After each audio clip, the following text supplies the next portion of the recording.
दोस्तों, यह कहानी गल्फ कंट्री से शुरू होती जहां पर अब्दुल रहीम नाम का एक व्यक्ति स्पेयर पार्ट्स का बिजनेस करता था। उसकी फाइनेंशियल कंडीशन कुछ समय से खराब चल रही थी और वह भारी कर्ज में डूब गया था। उसका बेटा अफवाह, जो कि 13 साल का था, उसने यह सब देखकर अपने पिता से कहा कि भारत लौट चलते हैं। इसके बाद अफवाह भारत के राज्य केरल में स्थित त्रिवेंद्रपुरम से 20 किलोमीटर दूर पेरू मोल नामक जगह पर अपने परिवार के साथ रहने लगा। उसे अपने छोटे भाई से बहुत लगाव था और वह अक्सर उसके साथ समय बिताता था। आसपास के लोग भी उसे एक अच्छे स्वभाव वाले व्यक्ति के रूप में जानते थे।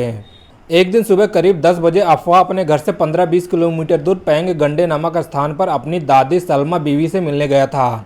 सलमा बीवी की उम्र लगभग 88 वर्ष थी। अचानक बिना किसी चेतावनी के उसने अपनी दादी पर हमला कर दिया और उन्हें तब तक पीटता रहा जब तक उनकी मौत नहीं हो गई। फिर उसने उनके गले से सोने की चेन निकाली और वहां से चला गया। अफवाह ने दादी की सोने की चेन को बाजार में बेच दिया और मिले हुए पैसों से एक हथौड़ा खरीदा। इसके बाद वह करीब 16 किलोमीटर दूर एसएनपुरम पहुंचा, जहां उसके चाचा अब्दुल लतीफ़, जिनकी उम्र 58 साल थी, और चाची शाहिदा बीवी रहते थे। उसने अपने चाचा चाची पर बेरहमी से हथौड़े से हमला कर दिया। वार ज़्यादातर उनके चेहरे पर किए गए थे, जिससे डेड बॉडी की पहचान करना भी मुश्किल हो गया था। इत्मीनान से 3 हत्याएं करने के बाद वह अपने घर पेरू मोल लौटा। घर में उसकी माँ, उसका छोटा भाई जिसकी उम्र 13 साल थी, और उसकी गर्लफ्रेंड 19 साल मौजूद थे। उसने सबसे पहले अपनी गर्लफ्रेंड को निशाना बनाया और जब तक वह मर नहीं गई तब तक वह उसे पीटता रहा। फिर उसकी माँ बीच बचाव करने आई, लेकिन उसने अपनी माँ को भी मार डाला। इसके बाद जिस छोटे भाई को वह बेइंतहा प्यार करता था, उसे भी उसने हथौड़े से मार डाला। इतने लोगों की हत्या करने के बाद अफवाह ने चूहा मारने की दवा खा ली और खुद को खत्म करने की कोशिश की, लेकिन इससे पहले कि जहर का असर करता हुआ पास के पुलिस स्टेशन बंजारा मुंडू पहुंच गया और वहां खड़े होकर पुलिस को उसने बताया कि उसने 6 लोगों की हत्या कर दी है, जिनमें उसकी गर्लफ्रेंड, उसकी माँ, भाई, दादी, चाचा और चाची शामिल हैं। शुरुआत में पुलिस को लगा कि वह कोई नशेड़ी या मानसिक रूप से बीमार व्यक्ति है, लेकिन जब उन्होंने उसके खून से सने कपड़े देखे और दी गई जगहों पर जाकर जांच की तो उन्हें तीनों स्थानों पर डेड बॉडी मिले।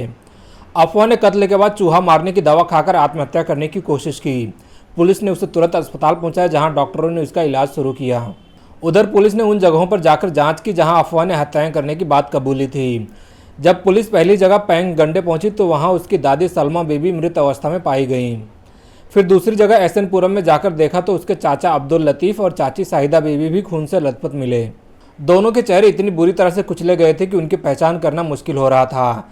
इसके बाद पुलिस उसकी गर्लफ्रेंड फरसाना, उसकी माँ सैमी और भाई अफसान की तलाश में पेरू मोल पहुंची। घर में पहुंचने पर पुलिस को फरसाना, अफसान और सैमी खून से लथपथ मिले।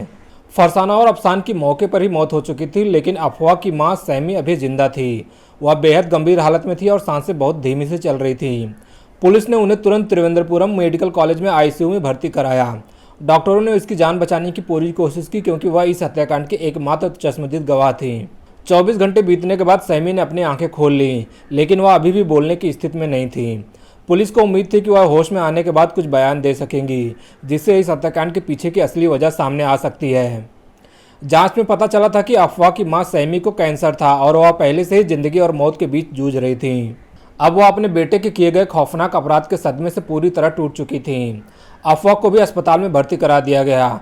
इसी दौरान यह खबर सोशल मीडिया और अन्य मीडिया प्लेटफॉर्म पर तेजी से वायरल हो गई। जब यह मामला चर्चा में आया तो केरल के मुख्यमंत्री ने आईजी और डीआईजी को तत्काल प्रभाव से जांच के आदेश दिए।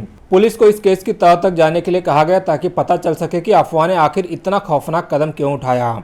अफवाह ने पुलिस को बताया था कि उसके पिता अब्दुल रहीम गल्फ कंट्री में स्पेयर पार्ट्स का बिजनेस करते थे, लेकिन वह 55 लाख रुपए के कर्ज में डूब गए थे।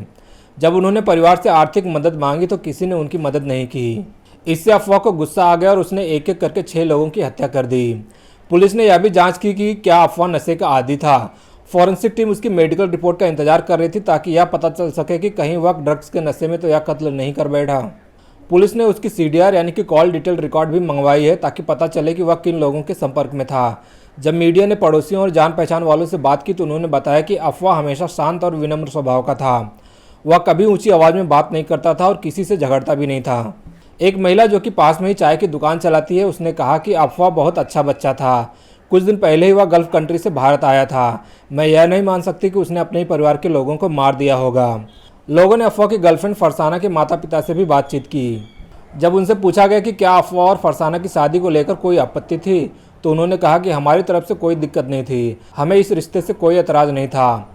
अब तक पुलिस किसी ठोस नतीजे पर नहीं पहुंची थी। लोग यह जानना चाहते थे कि अफवाह ने असल में कत्ल क्यों किया। क्या उसका गुस्सा, ड्रग्स की लत या फिर पारिवारिक तनाव इस भयानक घटना की वजह थी। जैसे इस केस की जांच आगे बढ़ेगी, पुलिस जल्द ही हत्या के पीछे की असली वजह को उजागर करेगी।